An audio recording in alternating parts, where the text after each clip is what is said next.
ત્યારે જ પશ્ચિમ એશિયામાં ચાલી રહેલા સંઘર્ષની અસર હવે તમારા ખિસ્સા પર પડી શકે છે. ખાદ્ય તેલ, સાબુ, ડિટર્જન્ટ, પેઇન્ટ્સ અને અન્ય ઉત્પાદનો વધુ મોંઘા થઈ રહ્યા છે. આવનારા દિવસોમાં કિંમતોમાં 3 થી 4% વધારો થઈ શકે છે. આના ઉપર વધુ વિગતો લઈએ સહયોગી કરણની ગાંધી પાસેથી. કરણ, યુદ્ધની હવે મોંઘવારી પર શું અસર થતી જોવા મળી રહી છે? જી, તો હવે પશ્ચિમ એશિયામાં જે છેલ્લા 1 મહિનાથી યુદ્ધ ચાલી રહ્યું છે તેની અસર હવે તમારા ખિસ્સા પર પણ આવતી આપણને જોવા મળશે.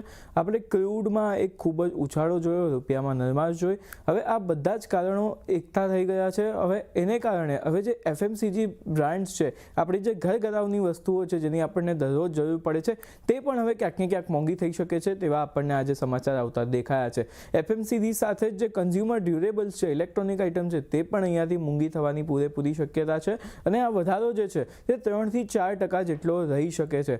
કઈ કઈ વસ્તુઓ સામેલ છે એકવાર જોઈ લઈએ તો ખાદ્ય તેલ, સાબુ, ડિટર્જન્ટ અને જે પેઇન્ટ્સ છે આપણા ઘરના, તે તમામ પ્રકારની જે વસ્તુઓ છે તે અહીંયાથી મોંઘી થઈ શકે છે. એનું એક મુખ્ય કારણ છે કે જે પ્લાસ્ટિક અને પોલિમર છે તેની કિંમતો અહીંયાથી ખૂબ જ વધી ગઈ છે આજે સમગ્ર યુદ્ધ છે તેને કારણે. અને તેને કારણે જે કંપનીઓ છે તેને પેકિંગનો ખર્ચ જે છે તે અહીંયાથી ખૂબ જ ભારે પડી રહ્યો છે. એટલે આ એક મોટું કારણ જે છે તે અત્યારે આની પાછળ આપણને જોવા મળી રહ્યું છે. આજે ભાવ વધારો આપણે જોઈ રહ્યા છે તેની પાછળ.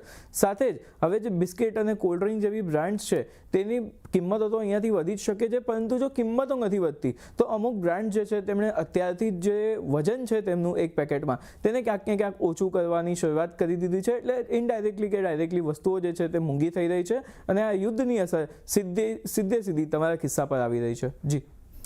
જી કરણ, તો આ સમગ્ર જાણકારી આપવા બદલ આપનો આભાર.